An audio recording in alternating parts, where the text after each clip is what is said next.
isa ang patay at isa ang sugatan sa isang banggaan ng dalawang motorsiklo sa Arenas Boulevard Bypass Road, Barangay Kabilukaan, Calasiao, Pangasinan, bandang alas 10:30 ng gabi noong Desyembre 30, 2024.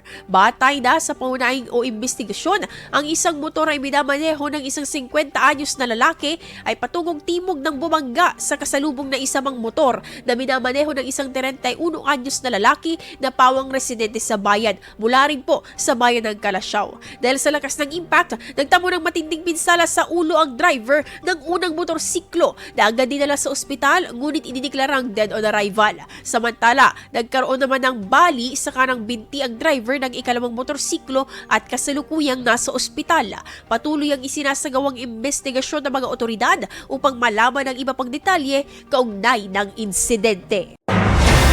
IFM News. IFM News. IFM.